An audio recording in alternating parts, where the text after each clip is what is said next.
નમસ્કાર મારા વહાલા વિદ્યાર્થી મિત્રો, સ્વાગત છે તમારું। આજે વાત કરીશું ધોરણ 8માં।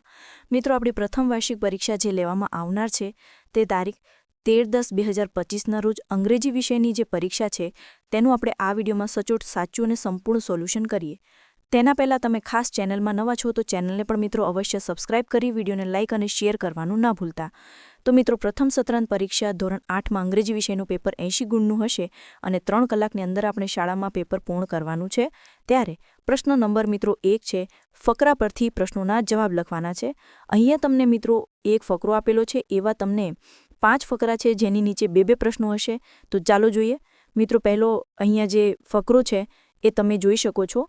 બુર્જ ખલીફા વિશેનો ફકરો આપેલો છે, એની હાઇટ છે, કેટલા ફ્લોર છે, બરાબર, ક્યાં આવેલો છે, તમામ માહિતી આપેલી છે। પહેલો પ્રશ્ન છે, which is the tallest building in the world, એટલે કે સૌથી ઊંચામાં ઊંચી બિલ્ડિંગ દુનિયાની કઈ છે? તો અહીંયા આપણે લખી શકીએ કે Burj Khalifa is the tallest building in the world, બરાબર। દુનિયાની સૌથી ઊંચામાં ઊંચી બિલ્ડિંગ હોય તો તે બુર્જ ખલીફા છે।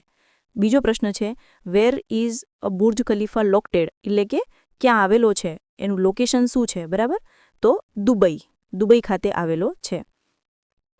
એના પછી મિત્રો આગળ જોઈએ, પ્રશ્ન 3 છે, તેમાંથી લખીશું। મિત્રો, અહીંયા ખાસ એક ફકરો આપેલું છે, તેમાંથી જ મિત્રો તમને ખાસ કરીને મિત્રો 5 પ્રશ્નો પૂછેલા છે, આવું પણ થઈ શકે। અને તમને અહીંયા મિત્રો 5 ફકરા આપેલા હોય અને એની નીચે 2-2 પ્રશ્નો આપેલા હોય, એમ પણ 10 ગુણનું મિત્રો પૂછી શકે છે, બરાબર? આવી રીતે મિત્રો થઈ શકે છે। અહીંયા મિત્રો આપણે એક ફકરામાંથી 5 પ્રશ્નો પૂછેલા છે।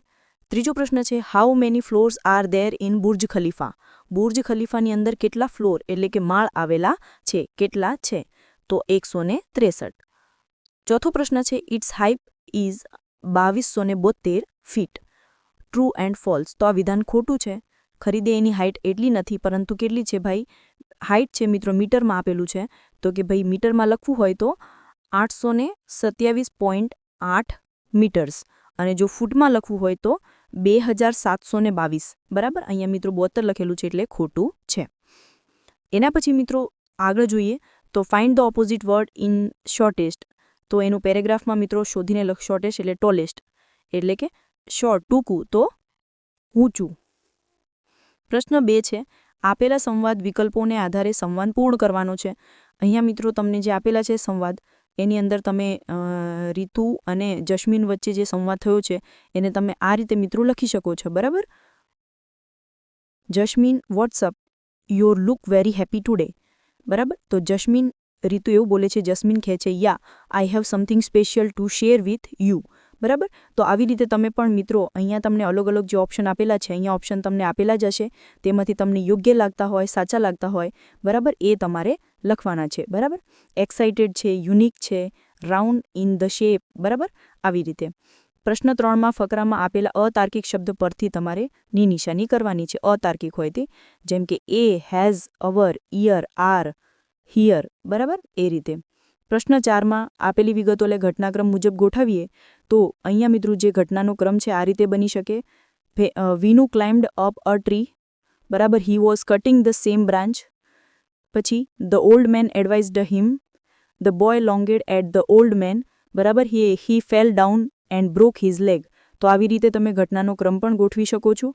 પ્રશ્ન 5માં નીચેના બિલના આધારે પ્રશ્નોના જવાબ આપવાના છે।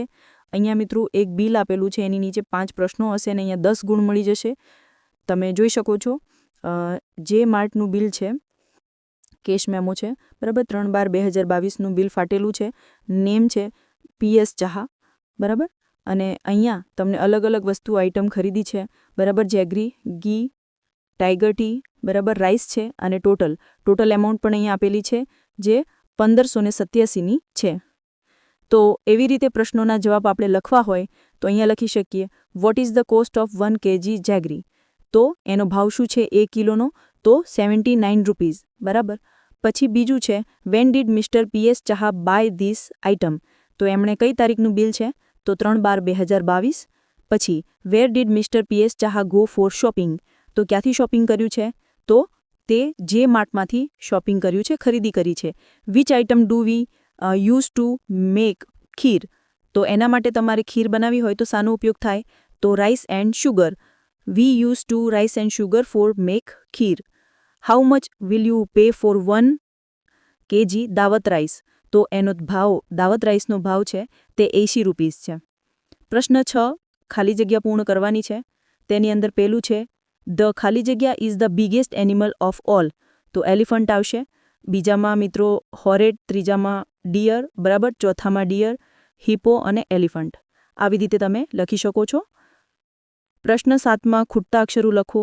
અહીંયા છે કન્ટ્રી, બરાબર. કન્ટ્રી માટે શબ્દ છે COUNTRY, બરાબર. ડેવલપ્ડ તો DEVELOPED, બરાબર. પછી સ્પેલિંગ અહીંયા આપેલું છે THEATRE, બરાબર. પછી અંકુર ANCHOR. પછી પાર્ટિસિપન્ટ એટલે કે PARTICIPANT, બરાબર. આ રીતે ખૂટતા સ્પેલિંગ પણ લખવાના છે. પ્રશ્ન 8માં મિત્રો પત્ર લખવાનો છે. પત્રલેખનની અંદર તમે જોઈ શકો છો અહીંયા તમને મુદ્દા આપેલા છે, એવી રીતે તમારે લખવાના છે. તો અહીંયા તમે નામ લખી શકો છો, વિલેજ, ગામ, ડેટ, બરાબર, અને ડિયર મિત્રનું નામ લખીશું. અને આવી રીતે તમારે ફકરો છે એ લખવાનો છે. પેરેગ્રાફ લખી અને પત્રલેખન કરવાનું છે. સરસ મજાનું પત્રલેખન આપેલ છે, તો આ રીતે લખીશું. પ્રશ્ન 9માં નીચેના શબ્દોને શબ્દકોશના ક્રમમાં ગોઠવવાના છે. તો અહીંયા શબ્દકોશના ક્રમમાં આપણે લખી શકીએ બ્લેઝિંગ, બ્રાઇટ, સોલર, સ્ટ્રોંગ અને સન. પ્રશ્ન 10માં નીચે આપેલા પ્રશ્નોના ટૂંકમાં જવાબ આપવાના છે. મિત્રો અહીંયા ટૂંકમાં લખી શકીએ છીએ કે where was Sunita Williams born, તો અહીંયા આવશે Sunita Williams was born in Ohio, USA. Ohio યુએસએમાં, અમેરિકામાં જન્મ થયો છે. પછી who works as a flight engineer at NASA, તો આવશે Sunita Williams works as a flight engineer at NASA. નાસાની અંદર એન્જિનિયરમાં કામ કરે છે. વિચ સી ટચીસ ગુજરાત, બરાબર, ટચીસ ગુજરાત, તો the Arabian sea touches Gujarat. How many helplines are there in the contacts, તો there are 3 helplines in contacts. તેમાં કેટલા હેલ્પલાઇન નંબર આપેલા છે. પ્રશ્ન મિત્રો 11 છે, નિબંધ લખવાનો છે. તેમાં the sun, my village, city. તો અહીંયા તમે જોઈ શકો છો મિત્રો, સૌપ્રથમ આપણે લખીશું ધ સન. તો એના વિશે સરસ મજાનો નિબંધ તમે આ રીતે લખી શકો છો 10 ગુણની અંદર. તો આ રીતે તૈયાર કરવાનો છે. પછી તમારા વિલેજ, માય વિલેજ વિશે, તમારા ગામ વિશે લખવાનું આવે તો પણ મિત્રો આ રીતે તમારે પેરેગ્રાફ પાડીને લખવાનો છે. My village city, my village a beautiful place to live, એના વિશે પણ મિત્રો સરસ મજાની માહિતી લખી શકો છો. આવી રીતે તમે પણ અલગ અલગ મિત્રો સરસ મજાના પ્રશ્નપત્રની અંદર જે વાંચી અને સોલ્યુશન તમારું કરી શકો છો અને તૈયારી કરી શકો છો. અમે આશા રાખીએ છીએ તમને પણ આપણો આ વિડીયો ખૂબ જ ઉપયોગી નીવડશે. અને ખાસ વિડીયો ગમ્યો હોય તો લાઇક, શેર અને સબસ્ક્રાઇબ કરવાનું પણ ન ભૂલતા.